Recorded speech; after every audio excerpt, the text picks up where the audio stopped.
حضرت owff بن مالک ashjai رضی اللہ تعالیٰ عنہ آپ فرماتے ہیں مجھے خواب آئی. حضرت ابو بکر صدیق رضی اللہ تعالیٰ عنہ کا دور تھا. میں نے خواب دیکھا، پھر میں نے اپنی اس خواب کو حضرت ابو بکر صدیق رضی اللہ تعالیٰ عنہ سے ذکر کیا کہ حضرت مجھے خواب آئی ہے، میں نے خواب میں دیکھا ہے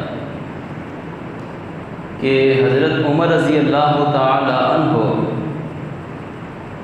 آپ کو دین میں لوگ بڑے تانے دیں گے اور آپ ان کے تانوں کی پرواہ کیے بغیر دین کا کام کرتے نظر آتے ہیں. لوگوں کی ملامت کی پرواہ نہیں کرتے اور دین کا کام کرتے ہیں. لوگ آپ کو تانے دے رہے ہیں. پھر میں نے خواب کے اندر یہ بھی دیکھا، 3 چیزیں دیکھی. ایک یہ دیکھی، دوسری یہ چیز دیکھی کہ اللہ تعالیٰ نے حضرت عمر ابن خطاب کو مسلمانوں کا امیر بنا دیا، آپ کو حکومت ملی، آپ امیر المومنین بنے. اور تیسری بات میں نے یہ دیکھی کہ آپ کو شہید بھی کیا گیا. یہ 3 چیزیں میں نے خواب میں دیکھی ہیں.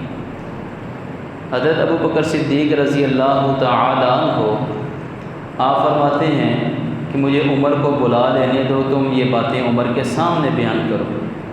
حضرت عمر رضی اللہ تعالیٰ عنہ آئے. حضرت ابو بکر صدیق رضی اللہ تعالیٰ عنہ آپ نے فرمایا کہ اب اپنا خواب بیان کر. حضرت owff بن مالک ashjai رضی اللہ تعالیٰ عنہ آپ نے پھر وہ خواب بیان کیا کہ عمر میں نے خواب میں دیکھا ہے کہ لوگ تجھے تانے دیتے ہیں لیکن تو پھر بھی دین کا کام کرتا ہے. یہاں بھی علماء یہ فرماتے ہیں پتہ چلا کہ کچھ لوگ ایسے بھی ہوتے ہیں جو دین میں کام کرنے والے کو تانے بھی دیتے ہیں. اور اللہ تعالیٰ نے قرآن میں ارشاد فرمایا وَلَا يَخَافُونَ لَوْمَةَ لَائِمٍ. اور اللہ کے کچھ بندے ایسے ہوتے ہیں جو ملامت کرنے والے کی ملامت کی پرواہ کیے بغیر دین کا کام کرتے ہیں. کچھ لوگوں کی عادت ہے وہ دین والوں کو تانے دیتے. ہم نے بس یہ دیکھنا ہے کہ کہیں ہمارا شمار ان میں تو نہیں جو دین والوں کو تانے دیتے. اگر ان میں شمار ہے تو پھر ہمیں اپنے متعلق سوچنا چاہیے کہ کہیں ہم دین والوں کو تانے تو نہیں دیتے جو دین کا کام کرتے ہیں. حضرت عمر رضی اللہ تعالیٰ عنہ کیونکہ آج کے دور کے اندر اپنی جو ہیں وہ خامیاں لوگوں کو کم نظر آتی ہیں. اپنی خامیوں کی طرف توجہ نہیں، لوگ دوسروں کی طرف انگلیاں اٹھاتے ہیں. ہمیں اپنی طرف توجہ کرنی چاہیے کہ جو ہمارے اندر خامیاں ہیں ہم ان کو دور کریں. دوسری چیز عمر یہ دیکھی ہے کہ اللہ تعالیٰ آپ کو حکومت بھی دے گا، آپ امیر المومنین بنیں گے. حضرت عمر نے سنا، فرمایا چپ کر. ابو بکر کے سامنے امیر المومنین کے سامنے ایسی باتیں کر رہے کہ اللہ تعالیٰ مجھے مسلمانوں کا امیر بنائے گا. حضرت ابو بکر صدیق رضی اللہ تعالیٰ عنہ فرمانے لگے عمر اس کو کہنے دے، اس کو کہنے دے. میں بھی یہ سمجھتا ہوں کہ میرے بعد رسول اللہ کے اگر وارث کوئی حقدار ہے وراثت کا تو عمر ابن خطاب کو تو ہے. تو اس بات کا حقدار ہے کہ تجھے امیر المومنین بنایا جائے. اور تیسری بات یہ میں نے دیکھی عمر تجھے شہید بھی کیا جائے گا. تو یہ آپ کے عاجزانہ جملے تھے. آپ فرمانے لگے شہید تو بہادر ہوتا ہے، میں تو بزدل ہوں. شہید تو بہادر ہوتا ہے جو دین کے کام کرتے ہیں، میں کیسے شہید کیا جاؤں. حضرت ابو بکر صدیق رضی اللہ تعالیٰ عنہ پھر بولے. آپ نے فرمایا عمر یہ بات سن کے، تیری شہادت کی بات سن کے افسوس بھی ہوا اور خوشی بھی ہوئی. افسوس اس بات کا ہوا کہ تجھ جیسا دیندار شخص دنیا سے چلا جائے گا، اور خوشی اس بات کی ہوئی کہ جیسے اللہ نے تجھے زندگی عزت کی عطا فرمائی ہے، اللہ شہادت کا رتبہ دے کے تجھے موت بھی عزت کی عطا فرمائے گا. یہ حضرت عمر فاروق رضی اللہ تعالی عنہ کے مطلب خود رسول اللہ صلی اللہ علیہ وآلہ وسلم نے ارشاد فرمایا، حضور نے فرمایا عمر میں نے ایک خواب دیکھا ہے. میں نے خواب دیکھا، حضور فرماتے ہیں میں نے خواب دیکھا کچھ لوگوں کو قمیضیں پہنے ہوئے، کچھ کی قمیضیں ناف تک تھیں، کچھ کی گھٹنوں تک تھیں، کچھ کی قمیضیں پیٹ تک تھیں، اور عمر میں نے تجھے پاؤں تک قمیض پہنے ہوئے دیکھا ہے. تیری قمیض پاؤں سے ٹکرا رہی تھی. حضرت عمر رضی اللہ تعالیٰ عنہ آپ عرض کرتے ہیں یا رسول اللہ صلی اللہ علیہ وسلم، عام طور پہ ہوتا یہ ہے جب کوئی خواب دیکھتا ہے تو وہ کسی سے اس کی تعبیر بھی پوچھتا ہے۔ اب یہاں مزے کی بات یہ ہے، خواب بھی آپ نے دیکھا ہے، تعبیر بھی آپ ہی ارشاد فرمائیں گے، آپ اس کی تعبیر بھی فرمائیں۔ حضور نے فرمایا عمر پھر یاد رکھ، یہ جو میں نے قمیض دیکھی ہے نا، قمیض، اس سے مراد دین ہے، دین۔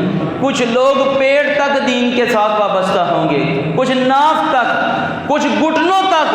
عمر تجھے مبارک ہو، تجھے سر سے لے کے پاؤں تک میں نے دین میں لپٹا ہوا دیکھا ہے، سر سے لے کے پاؤں تک تو دین میں لپٹا ہوا ہے۔ حضرت عمر فاروق رضی اللہ تعالیٰ عنہ جب آپ امیر المومنین بنتے ہیں، صحابہ کو اکٹھا کیا، آپ نے صحابہ کو اکٹھا کر کے خطبہ ارشاد فرمایا۔ اس خطبہ میں آپ نے یہ فرمایا کہ لوگوں مجھے یہ بتاؤ، اگر عمر سیدھے راستے سے ہٹے تو پھر تم کیا کرو گے؟ سب سے غریب صحابی تھے حضرت ابو ایوب انصاری رضی اللہ تعالیٰ عنہ۔ آپ اٹھ کھڑے ہوئے، تلوار پکڑی اور آپ نے کہا عمر تو ہٹ کے تو دیکھ، یہ تلوار سے تجھے سیدھا بھی کر دیں گے۔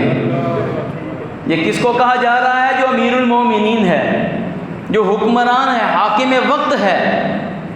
حضرت عمر رضی اللہ تعالیٰ عنہ نے یہ نہیں کہا کیا کہ دل کے اندر اس کی اس بات کو رکھ لیا ہو، اچھا تیرا کروں گا، تجھے تو میں رستے سے ہٹا دوں گا، پہلے ہی ہٹا دوں۔ جیسے لوگ دیکھتے ہیں کہ یہ بندہ میرے خلاف ہے، اس کو تو کوئی اس کے اوپر کیس ڈلوا دو، اس کو نیب میں پیش کر دو، اس کو فلاں جگہ ڈلوا دو، اس کے کیس ایسے کر دو۔ آپ نے کہا تیرا ایسی کوئی بات نہیں کی۔ اب حضرت عمر رضی اللہ تعالیٰ عنہ، آپ نے جب یہ جملہ سنا نا، اب سنو مسلمانوں کے امیر کے جذبات کیا تھے۔ آپ نے کہا یا اللہ تیرا شکر ہے، اے اللہ تیرا شکر ہے کہ تو نے حضور کی امت میں ابو ایوب انصاری جیسے لوگ بھی پیدا کیے ہیں، کہ جب تک ابو ایوب تیرے جیسے لوگ میری حکومت میں شامل ہیں اور میری رعایا میں شامل ہیں، اللہ کے فضل سے کبھی حکمران بھٹک نہیں سکتے۔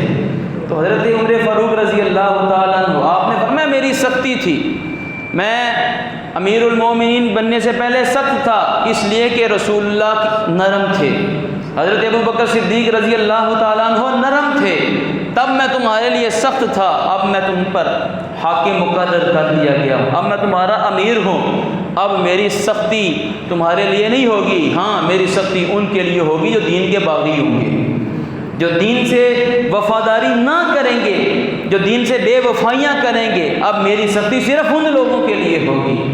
پھر حضرت عمر فاروق رضی اللہ تعالیٰ عنہ جس انداز سے آپ نے حکومت کی ہے اور جس انداز سے آپ نے خلافت کے فرائض سر انجام دیے، خدا کی قسم یہ خلافت بھی قیامت تک آپ کے اوپر ناز کرتی رہے گی، ناز کرتی رہے گی یہ حکومت بھی، کہ کوئی جنا آیا تھا اور یہ حکومت کر کے گیا اور دنیا کو بتلا کے گیا کہ حکومت کس طرح کی جاتی ہے۔